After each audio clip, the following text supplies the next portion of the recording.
Հայաստանում մեկնարկել է 26 թվականի հունիսի 7-ին կայանալիք խորհրդարանի ընտրության քարոզարշավը, այն կշարունակվի մինչև հունիսի 5-ը։ Ընտրություններին մասնակցում է 19 քաղաքական ուժ։ Վարչապետ Նիկոլ Փաշինյանը արձակուրդ է վերցրել եւ քարոզարշավը սկսել է Սյունիքից։ Մարզային հանդիպումներով նա ընտրողներին կոչ է անում տեր կանգնել խաղաղությանը։ Ռոբերտ Քոչարյանի գլխավորած Հայաստան դաշինքը քարոզարշավը սկսում է Էջմիածնից։ Միասին կարող ենք կարգախոսով։ Ուժեղ Հայաստան շարժումը հայտարարում է բացարձակ հաղթանակի նպատակ, սակայն նրա առաջնորդ Սամվել Կարապետյանը չի մասնակցում գտնվելով տնային կալանքի տակ։ Գագիկ Ծառուկյանի գլխավորած Բարգավաճ Հայաստանը քարոզարշավը սկսել է Աբովյանից իր աշխատավորված խաղաղություն կարգախոսով։ Հայ ազգային կոնգրեսը մասնակցում է առանց Լևոն Տեր-Պետրոսյանի կենտրոնանալով երիտասարդության վրա խելամիտ ուղի ծրագրով։ Լուսավոր Հայաստանը մասնակցում է Պաշտպանիր ինքնությունդ կարգախոսով շեշտելով գաղափարական պայքարը։ Հայկ Մարությանի ղեկավարած ուժը հանդես է գալիս կառուցենք կարգին երկիր կարգախոսով եւ քարոզարշավը սկսում է Երևանյան բակերից։ Քարոզարշավի առաջին օրը իրավիճակի ճիշտ գնահատումը կարող է կարևոր ազդեցություն ունենալ հունիսի 7-ի արդյունքի վրա։ Զարգացումները պայմանավորված են ոչ միայն ընդդիմության դիրքերով, այլև իշխանության վստահության անկմամբ, ինչը փոխում է քաղաքական պատկերը, գրել է Այլընտրանքային նախագծեր խմբի անդամ Վահե Հովհաննիսյանը։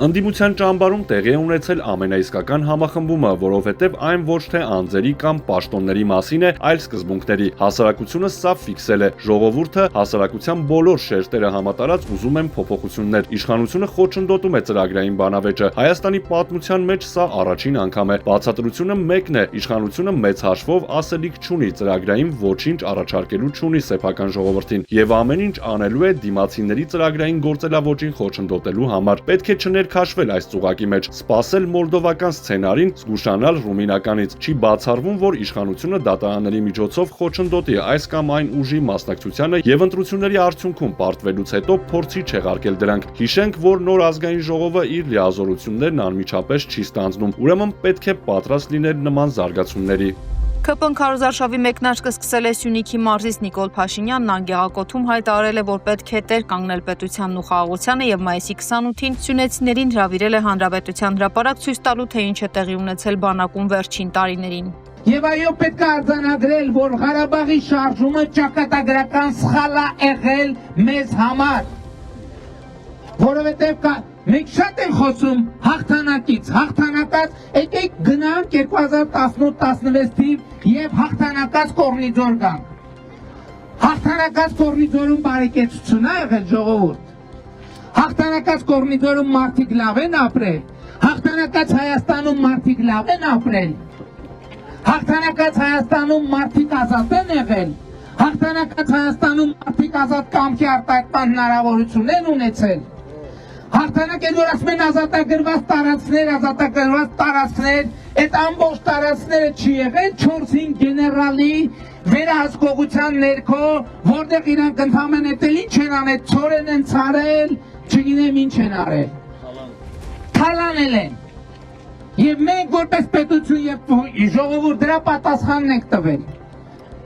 Այսօր մենք ինչ ասում ենք Արցախը, Ղարաբաղը, 25 տարի էլի ասել են, մենք ներքին հարց ենք բարձրացրել, ասել են Ղարաբաղը, սոցիալական հարց ենք բարձրացրել, ասել են Ղարաբաղը, մեզ խաբել են, թե Ղարաբաղի համար ենք մենք վատ ապրում։ Իրականում դա սուտ է եղել, որովհետև բանակ չեն ստեղծել, որովհետև իրանք իմացել են, բա էլի եմ ասում, եթե հողերը իրանք պետք է պահեին, ինչ էին ցորեն ցանում։ Թող տներ կառուցեին, դղյակներ սարքեին։ Իրանք իմացել են, որ սրա ճակատագիրը,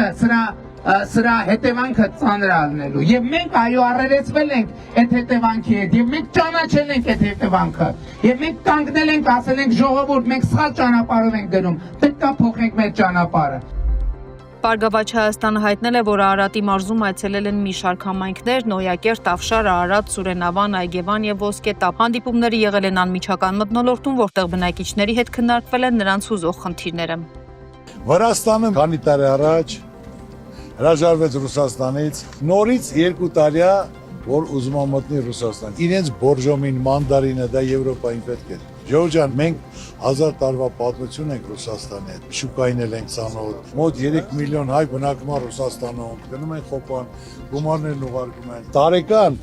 3 միլիարդ դոլար, միայն ասենք ջիր, գինի, կոնյակ որ ուղարկում են գումարը գալիս է։ Հետո որ խոսում են անգամ հարցը բարձրացին, ասեց Եվրոպայում կվաճառեն։ Խնդրեմ թող 10 մեքենա կազմակերպեն Եվրոպա տանեն վաճառեն, ասեմ հալալա ձեզ։ Այսօր մենք պետք է նայենք, որը ձեռնատու է մեր ազգին, մեր երկրի տնտեսությանը, նա պետք է անենք, ժողովուրդ։ Ես դեմ չեմ, Ռուսաստանը բաստողումներ ունի, ես չեմ ասում 100%, բայց դա երկկողմանի է, պետք է նստեն կլոր սեղանի շուրջ, հարցադրումը դնեն, լսեն,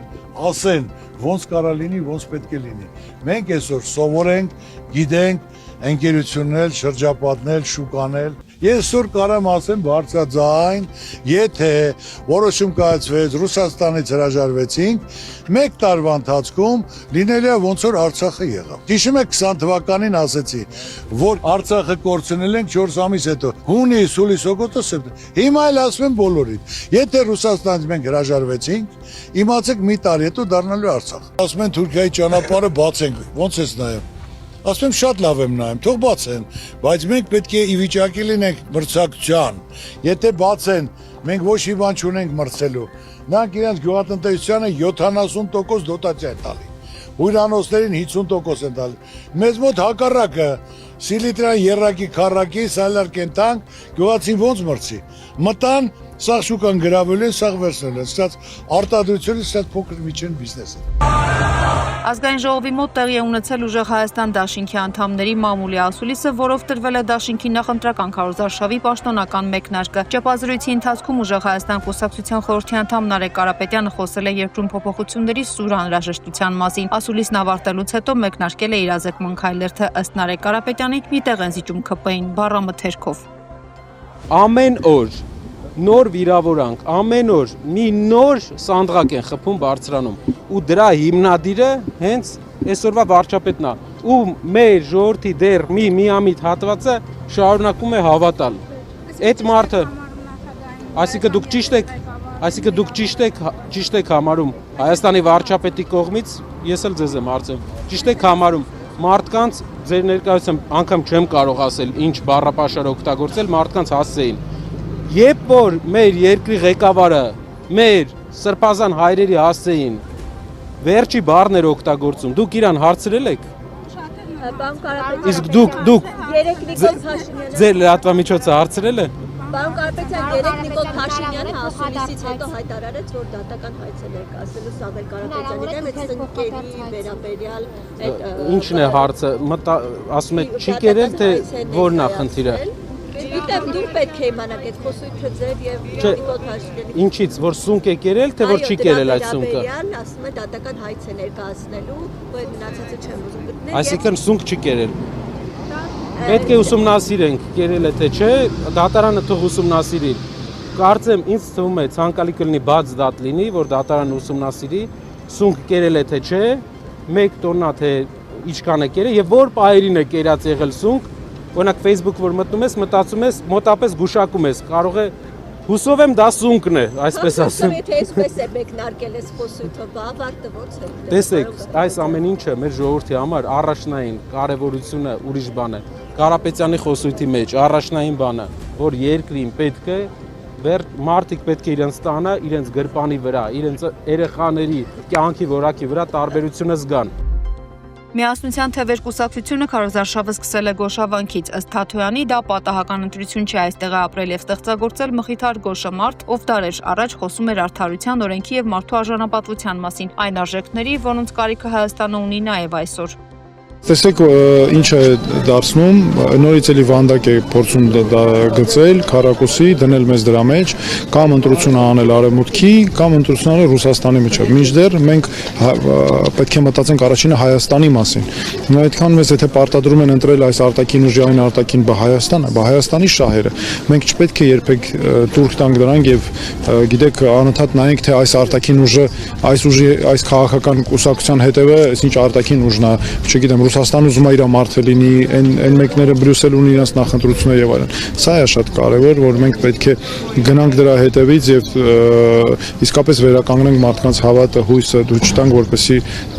խաբեբաները շարունակեն մարդկանց խաբել։ Ռուսաստանի արտգործնախարարության տեղեկատվության եւ մամուլի վարչությունից ռուսական իզվեստիային հայտնել են, որ Եվրամիությունը ըստ իրենց գնահատման փորձում է Հայաստանին հեռացնել անվտանգության եւ տնտեսական հուսալի համակարգերից։ Ըստ հայտարարության Բրյուսելի գեղեցիկ կարգախոսների հետևում կա նպատակ նվազեցնել Հայաստանի կախվածությունը գործող դաշնակցային եւ տնտեսական կապերից առանց հստակ այլընտրանք առաջարկելու։ Երևանը շարունակում է մնալ Մոսկվայի դաշնակիցը Եվրասիական տնտեսական միության եւ Հավաքական անվտանգության պայմանագրի կազմակերպության լիիրավ անդամը։ Չնայած Երևանը սառեցրել է անդամակցությունը ՀԱՊԿ-ին, սակայն չենք կարող աչք փակել այն քայլերի վրա, որոնք ըստ էության հակասում են ինչպես երկկողմ ձևաչափով, այնպես էլ ընդհանուր բազմակողմ հարթակներում ստանձնած պարտավորություններին։ Հույս ունենք, որ Հայաստանի ղեկավարությունը չի հարմարվի օտար աշխարհաքաղաքական խաղերին եւ առաջնահերթ կհամարի երկրի երկարաժամկետ ազգային շահերը։ Ակնկալում ենք, որ Երևանը թույլ չի տա Եվրամիության ներկայացուցիչներին օգտագործել մեր հայ դաշնակիցների հետաքրքրվածությունը արտաքին տնտեսական կապերի ընդլայնման հարցում, վնաս հասցնելու արդեն ձևավորված քաղաքական, պատմական, հումանիտար եւ տնտեսական կապերին։ Եզրափակել են ՌԴ ԱԳՆ-ում։ Եթե Նիկոլ Փաշինյանը հաղթի առաջիկա խորհրդանի ընտրությանը, Ռուսաստանը պաշտոնապես չպետք է ճանաչի դրանց արդյունքները, հայտարարել է Պետդումայի ԱՊՀ հարցերով հանձնաժողովի փոխնախագահ Կոնստանտին Զատուլինը։ Նա նաև մտահոգություն է հայտնել, որ Փաշինյանի թիմը իր գործողություններով բախման է տանում Ռուսաստանի եւ Հայաստանի ժողովուրդներին, ինչի պատճառով հարաբերությունները կտուժեն ոչ միայն քաղաքական մակարդակով։ Հայաստանի վարչապետ Նիկոլ Փաշինյանը երբեք չի թաքցրել իր հակառուսական հայացքները եւ հանրապետության Ռուսաստանի հետ հարաբերությունների լիակատար խզման միտումը կշարունակվի նրա վերընտրվելու դեպքում։ Նման դեպքում Ռուսաստանը պաշտոնապես պարզապես չպետք է ընդունի ընտրությունների արդյունքները։ Փաշինյանը Ռուսաստանի Դաշնության թշնամին է, ով մինչև որոշակի ժամանակ հայտնվելով իշխանության ղեկին ստիպված էր քողարկել իր մտադրությունները, իր նպատակները։ Մենք թույլ տվեցինք մեզ հույսեր փայփայել, թե կհարմարվի, կսիրի, ոչ միտեղ չի գնա, իսկ նա մեզ օգտագործեց, չէ որ նա բոլորովին չէր թաքցնում իր տեսակետները նախքան վարչապետ դառնալը։ ԵԿՄ վարչության նախագահ Սասուն Միքայելյանը երկրապահի օրվա առիթով ուղերձ է հղել շնորհավորելով երկրապահներին եւ ընդգծելով միասնության, հայրենիքի պաշտպանության ու պետականության ամրապնդման կարեւորությունը։ Նա նշել է, որ մայիսի 8-ը խորհրդանշում է անկախության, բանակաշինության եւ ազգային համախմբման գաղափարը, հիշեցնելով, որ այսօր առավել քան երբևէ անհրաժեշտ են միասնականությունն ու հավաքական խելքը։ Միքայելյանը մեջբերել է նաեւ Վազգեն Սարգսյանի խոսքերը հայրենիքը պահպանելու եւ համախմբված լինելու մասին։ Ոնց կարա մարդիկան գոռում գոչում են Արցախի համար այդքան կյանք ենք տվել, այդքան 7000 տղայա զոհվել է, ոնց կարա թանկ չմնա։ Եթե զորալ չգիտեմ վայ հայրենասերներին համար թանկ թե մեր տեստակետի, որ ստեղ կանգնած են։ Ոնց կարա թանկ չլինի, ոնց կարա այդ ցավը մեր մեջից դուրս գա։ Բայց ես երբեք չեմ ուսանում, չեմ ուզում խոսալ։ Դուք ասում եք քաղաքականությանը չեք խառնում, բայց անմիջական կուսակցական եք դուք, ոնց չեք խառնվում։ Ես ասի երկրապահը չթույլ տվի քաղաքականությամբ խառնվել։ Գարերապարակ կառավարության շենք ջարդեր, ազգային ժողովի շենք ջարդեր, հասկանում եք։ Դրա համար ես քաղաքականության մեջ եմ, իմ տղերք գիտեն, ես որ այսօր տեխնացու եմ։ Իրանց հայացողությամբ։ Այսօր Եվ այսօր ինչու՞ չէ։ Պիտի օգնեն նաև։ Ես վերջերս հրամանատ տոնեմ։ Հավատում եք այս խաղաղությանը, որ դուք եք նշում ձեր իշխանությունը։ Ես ձեզ ասեմ, վարչապետը արտաքին քաղաքականությունն է հորական բարում է։ Ես քիչ առաջ ֆիլմ կա գնայեք։ Ես ասել եմ, եթե մենք այս 20 թվականից մինչև այսօր մեծ թվականակով Սյունիքն ենք պահում։ Այն ամենակարևոր տեղը Հայաստանի ողնուշարն ենք պահում։ Գիտակցելով, եթե մենք գործնենք Սյունիքը, ինչ իմաստուն Հայաստանում ինչ կլինի։ Եվ այսօրվա վարած արտաքին քաղաքականությունը, որ մենք այսօր կարացել ենք պահել Սյունիքը եւ արտաքին վարած քաղաքականությունով այսօր մենք գնում ենք խաղաղության, սահմանազատման։ Այն որ ասում են, այս չտվին, ինչ տվին, համբեր եք նոր։ Ասում են Ադրբեջանին տվել են հողեր, բայց մերը չեն տվել իրենք սահմանազատումից։ Լսեք, պրոցես ընթանում։ Խելոք պետք է լինենք, համախմբված լինենք, բայց կարան չտանք, եթե սահմանազատումն է, եթե վերջնական խաղաղության պայմանագրից ստանալու։ Եթե գերիները մեր այնտեղ են, ինչ խաղաղության մասին կարող է խոսք լինել, պարոն Միքայելյան։ Գերիներն էլ հետ կտան։ բայց կարող ում կուզենա, որ մեր գերիները մնան ընդեղ։ Ամեն օր, ամեն ժամ այդ հարցը կա, քննարկվում է։ Մենք պետք է խելոք լինենք, գերիներն հետ կգան, ես այդպես եմ կարծում։ Եթե մենք այս գործընթացը կարողանանք իր ավարտին հասնենք։ Ռուսաստանի նախագահ Վլադիմիր Պուտինը հայրենական մեծ պատերազմում հաղթանակի 81-ամյակի կապակցությամբ շնորհավորական ուղերձներ է հղել մի շարք երկրների ղեկավարներին եւ ժողովուրդներին, այդ թվում Հայաստանին, Ադրբեջանին, Բելարուսին, Կենտրոնական Ասիայի երկրներին, նաեւ Աբխազիային եւ Հարավային Օսիային։ Նա ընդգծել է պատերազմի տարիների համատեղ պայքարի ու զոհողությունների կարեւորությունը, շնորհակալություն հայտնելով վետերաններին եւ ներքին ճակատի աշխատողներին։ Վրաստանի եւ Մոլդովայի ժողովուրդներին ուղղված ուղերձում Պուտինը կոչ արել պահպանել պատերազմի հիշողությունը եւ ժողովուրդների միջև բարեկամական ավանդույթները։